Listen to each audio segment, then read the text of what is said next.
lagi bersama kami di Podcast Ngemper. Podcast Ngemper. Iya. Kata pepatah apa? Tak kenal maka tak Sayang. Nah, jadi sebelum kita mulai podcast kita hari ini, akan lebih baiknya kita berkenalan dulu nih. Perkenalkan, namaku Fitria Mayasari. Kalian bisa panggil aku Maya atau Sayang juga boleh. Dan narasumber kita ada dua nih di sini. Ada Perkenalkan, nama aku Nida. Kalian bisa panggil Nida atau bisa juga panggil Beb. yang di ujung yang paling cantik. Hai, perkenalkan nama aku Maria Tokitia. Kalian bisa panggil aku Maria. Nah, jadi kami bertiga adalah mahasiswi dari program studi pendidikan bahasa dan sastra Indonesia angkatan 2023. 2022. Mudah-mudahin lah ya. Iya. Kami Iya. tuh masih muda jiwanya, guys. Jadi masih perkenalan dulu nih. Sebelumnya Nida dengan siapa? Maria tuh masuk kampus ini jalur apa nih? Kalau aku sendiri jalur SNPTN. Kalau sekarang kan namanya SNBP. Iya. Wih, pinter nih, Oh. jalur undangan nih. Jalur undangan, coy. Kalau Maria? Sama seperti Nida, kita kan satu jalur ya Iya. kemarin ya. Oh, gitu ya. Oh. Gitu ya. Beda. Kalau aku jalur SNBT. Atau dulu itu SBMPTN ya. Nah, SBMPTN. SBMPTN. Jadi tes nih. Jadi pinternya tuh asli ya kan? Berarti ini tidak asli dong. Hoki doang. Enggak bercanda ya. Kita bercanda. mengumpulkan selama kelas 10 ya Nida. Iya, dari kelas 10. Dari kelas 10 Iya, sampai kelas 10 sampai kelas 12. Ya. Kalau aku sih modal cap cip cup. Bagaimana tuh Kembang, kemarin soalnya agak susah. Alhamdulillah. Alhamdulillah. Alhamdulillah. Kalau kami libur tuh berapa bulan? Menunggu. Kami itu Udah dulu ya. Jumawanya udah dulu. Oke. Sombongnya udah dulu. Balik ke topik.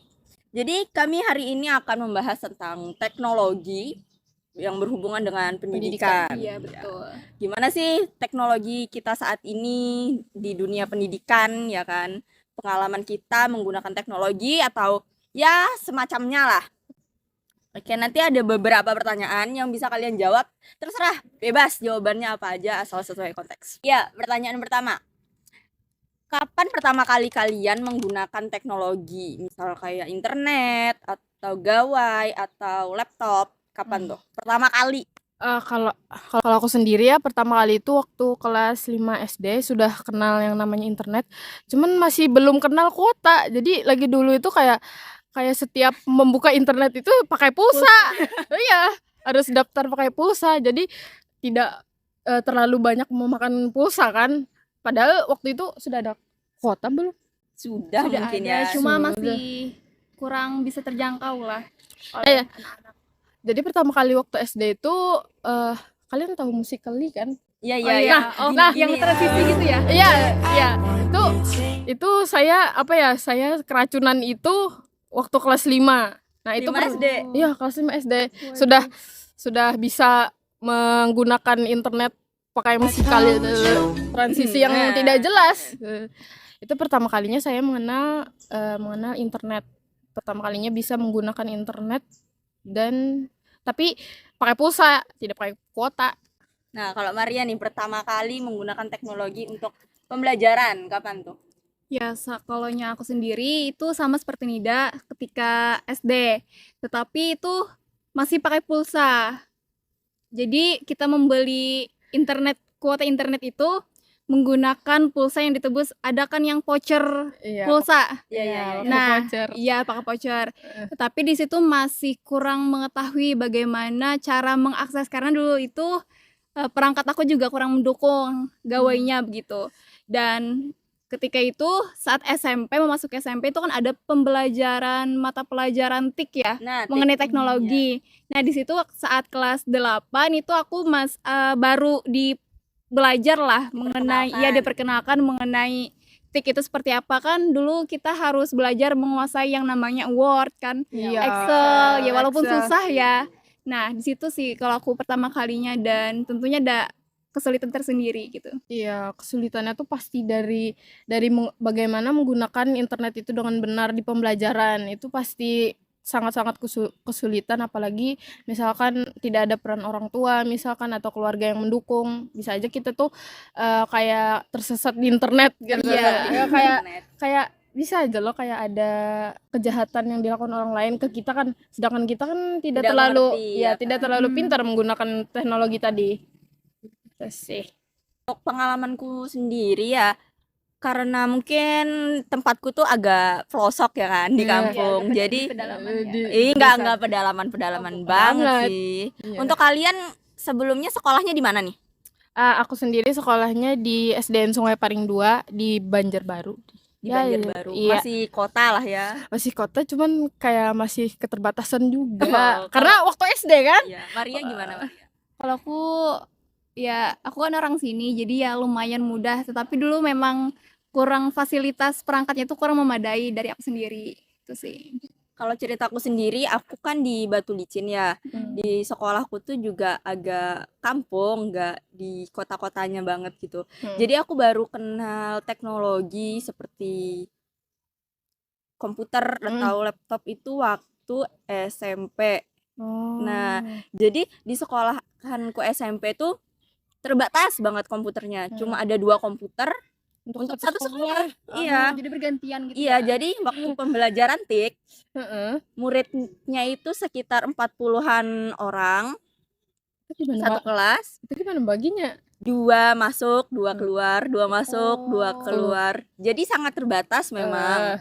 Tapi kita berusaha semaksimal mungkin untuk memanfaatkan 2 device tadi, ya gitu. Setelah itu setelah SMA baru banyak, di SMA banyak komputernya. Nah, di situ baru belajar lagi. Heeh. Jadi selama SMP mungkin cuma teori-teori saja sedikit sekali untuk prakteknya. Heeh.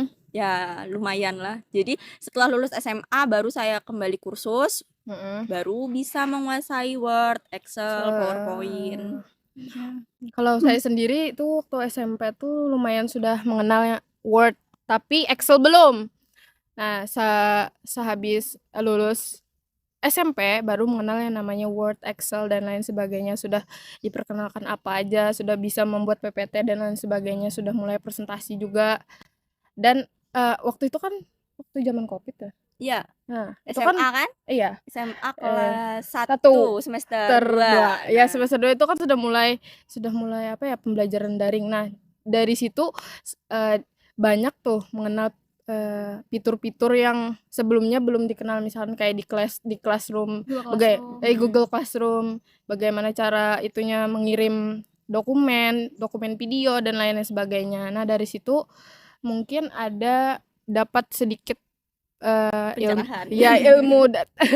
ilmu tentang inilah teknologi. Kalau aku dulu itu kan waktu SMP juga terbatas seperti Maya.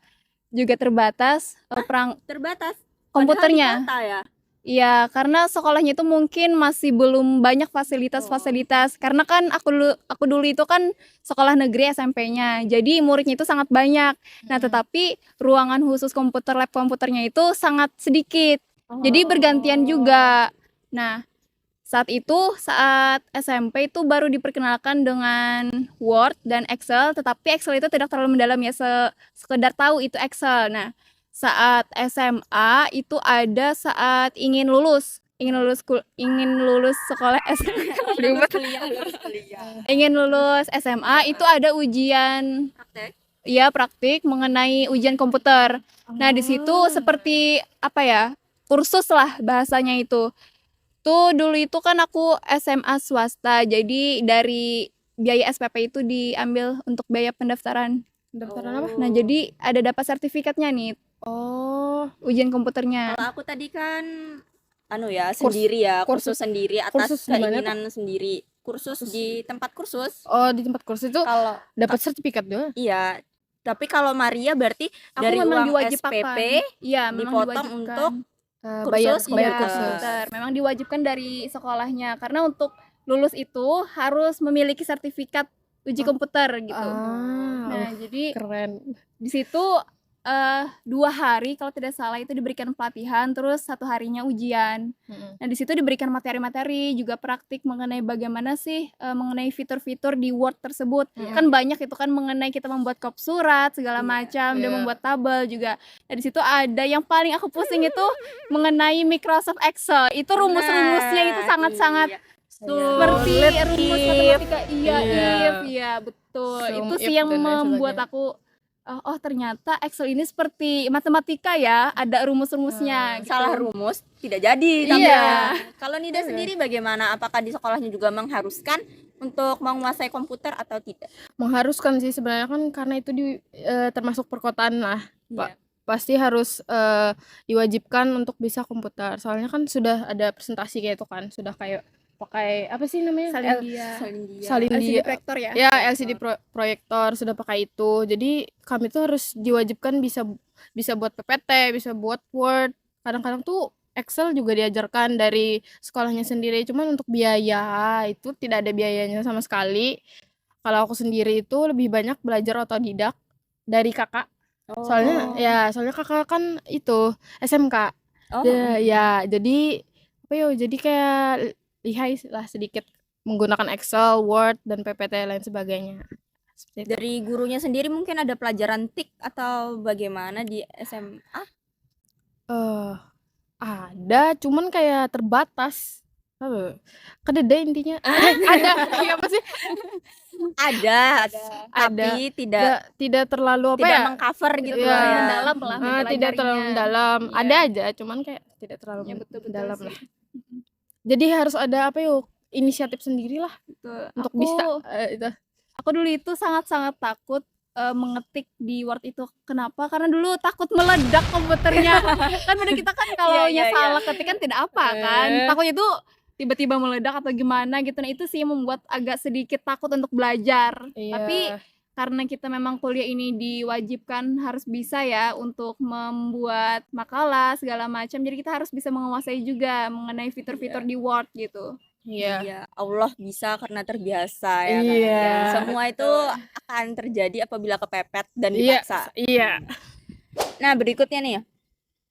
Bagaimana sih menurut kalian apabila sekolah tidak memiliki fasilitas teknologi yang memadai kayak sekolah kami tadi nih yang kurang banget fasilitas teknologinya. Gimana tuh menurut kalian? Berdampakkah pada kemampuan siswanya atau bagaimana? Sebenarnya lah teknologi itu sangat-sangat dibutuhkan di pendidikan. Karena apa? Karena kalau tidak ada teknologi itu akan menghambat pembelajaran. Contohnya kayak misalkan ya tiba-tiba ada lagi pandemi misalkan. Itu tuh kalau kita pastikan kita diharuskan jarak jauh, pembelajaran jarak jauh itu pasti online. Nah, itu tuh harus siswa itu harus punya Menguasai dasar-dasarnya dasar-dasarnya tuh. karena harus diwajibkan punya HP satu untuk apa misalkan untuk Zoom misalkan atau Google Meet misalkan. Nah, itu kan sangat dibutuhkan. Kalau misalkan siswanya tidak diajari atau fasilitasnya tidak ada di sekolahan itu tuh akan menghambat proses pembelajaran si siswa tadi. Itu. Kalau sekarang sudah ada gawai ya, bisa juga mengetik di gawai, jadi terbantu. Tapi sepertinya harus menggunakan komputer atau laptop agar kita tuh bisa secara langsung gitu belajarnya ya kan. Lebih dipermudah sih biasanya kalau di laptop tuh. Iya. Kalau misalkan di gawai ini kan lumayan berat ya, Kak. Apalagi kalau terlalu lama sejam, 2 jam, 3 jam itu panas kan HP-nya. Nah, itu kan Apa tuh bahasanya? Ngelek. ngelek apa sih? Ya kalau dari Maria sendiri gimana? Kalau fasilitas teknologi di sekolah itu kurang memadai ya, itu kita biasanya harus minta bantuan atau melapor kepada pemerintah setempat ya untuk minta bantuan.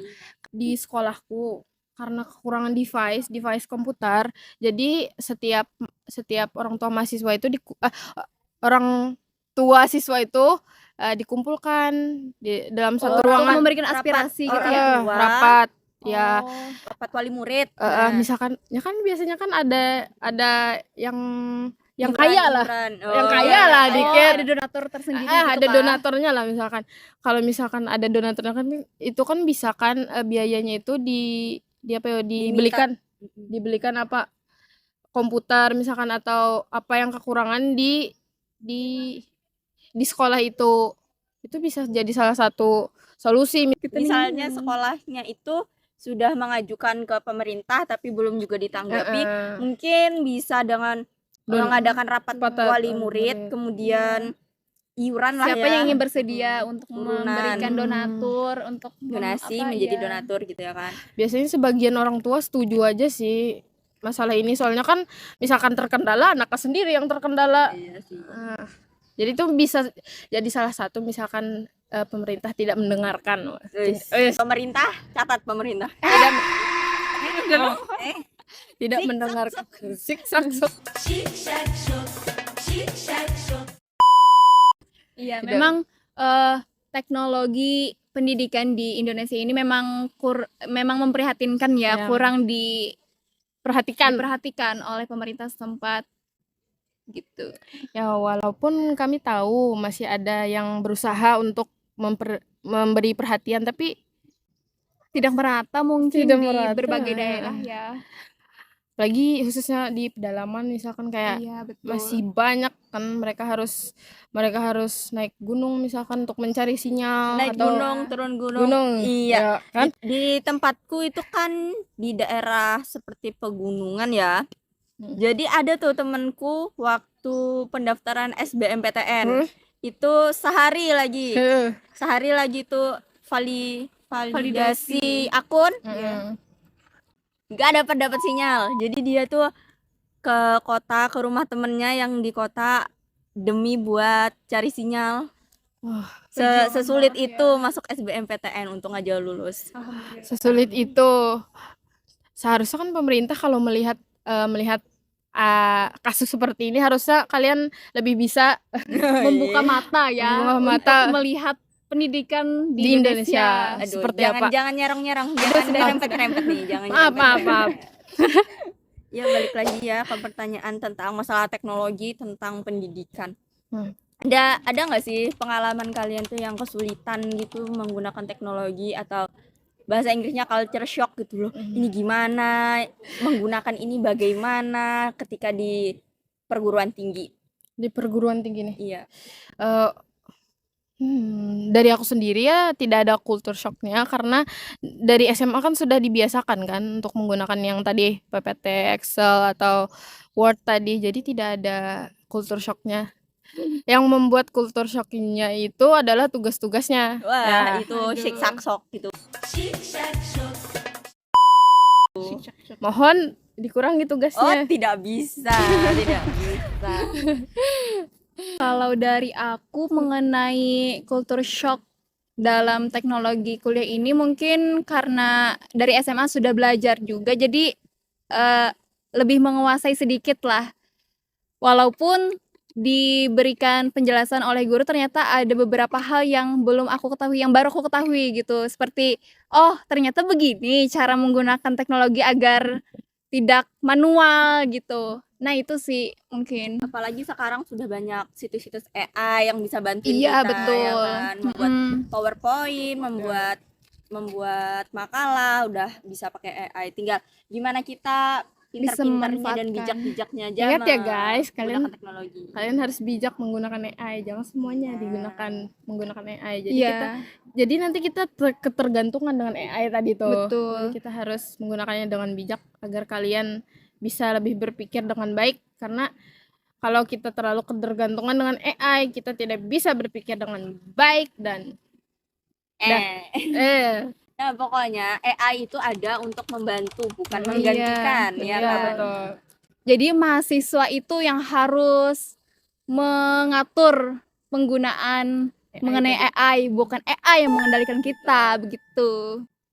Gimana teman-teman? Setuju? Setuju. Komen. Komen di bawah. Klik tanda 1 kalau setuju. Pertanyaan terakhir nih sebelum kita tutup. Iya. Harapan kalian berdua tentang teknologi pendidikan di Indonesia, gimana nih harapan ke depannya? Karena kan tadi sudah banyak kasus ya, apalagi dari pendidikan ada di pedalaman. Nah, kan sudah banyak kasus nih. Sebaiknya sebaiknya kalau sudah dilihat-lihat ada banyak kasus itu bisa lagi ditingkatkan dalam bidang teknologinya. Misalkan ada kekurangan device komputer atau jaringan, itu tuh pemerintah bisa menyediakan ada beberapa komputer atau misalkan WiFi lah di sekolahnya. Jadi siswa yang terkendala di suatu daerah itu bisa ke sekolah untuk melakukan pembelajaran seperti itu. Terus lebih ditingkatkan lagi lah. Soalnya kan teknologi itu sangat sangat penting di Berperan penting, berperan penting apalagi di pendidikan. di era Zaman abad digital 21 Satu. sekarang ya kan. Itu kan sangat dipentingkan di keterampilan di abad 21 ya. Gitu saja sih harapan dari saya. Dari Maria? Harapan dari aku mengenai teknologi pendidikan yang ada di Indonesia ini semoga kedepannya lebih diperhatikan lagi. Apakah semua siswa di berbagai daerah itu sudah mendapatkan akses yang cukup, yang memadai, dan semoga nantinya para guru-guru dan juga para orang tua itu bisa berperan aktif juga untuk membantu anak-anaknya untuk bisa menguasai bagaimana teknologi. Harusnya didampingi juga dengan orang tua karena internet ini juga ada dampak negatifnya tersendiri. Apabila kita bijak menggunakannya itu akan berdampak baik. Positif, Tetapi ya tetapi jika kita tidak menggunakannya secara bijak itu pasti akan merugikan diri kita sendiri Malah tentunya. jadi bumerang ya kan. Iya, bumerang bagi kita sendiri. Makanya itu tadi kataku kan peran orang tua itu sangat diperlukan karena kan biasanya itu tuh siswa itu ada yang masih di bawah umur kan. Nah, Iya, Nah, betul. itu kan perlu peranan penting dari orang tua yang mengawasi mereka dalam pengendalian di internet tuh Iya, bagaimana betul, mereka betul, pakai. Nah, Takutnya nanti membuka situs-situs yang tidak bagus ya, tidak ya, baik. misalkan gitu. kepencet iklan ini, oh, Waduh. buka yang bawah. Nah, tahu kan iklan, ya. nah. Iklan itulah pokoknya. itu tuh bahaya soalnya Iya. ada kasus seperti itu kan. Nah, jadi penggunaan teknologi itu harus disertai dengan pengawasan Iya. ya kan, agar apa yang kita harapkan itu tidak meleset lah ya. Harapannya baik malah jadi tidak baik. Nah, gitu itu ya kan. sangat-sangat harus kita hindari. Karena teknologi pendidikan itu kan untuk apa ya? Untuk membantu kita sebenarnya, untuk membantu, untuk memudahkan kita. bukan menyesatkan kita. Yang tersesat mudahan menemukan menemukan jalan Iya. jalan kebaikan. Ya, itu tadi nih pembahasan kami tentang manfaat teknologi dalam dunia pendidikan. Jadi kami tadi sudah membahas tentang pengalaman pertama kami menggunakan teknologi, terus tantangannya juga, terus harapan-harapan kami tentang teknologi serta bahayanya. Nah, bahayanya tuh. Teknologi. Terus harapan-harapan kami tentang kedepannya lagi bagaimana pemerintah menyikapi ketertinggalan di pelosok-pelosok daerah. Nah, itu tadi perbincangan kami dan nantikan kembali podcast kami di Podcast Ngemper. Podcast Ngemper. Salam PBSI. Dadah.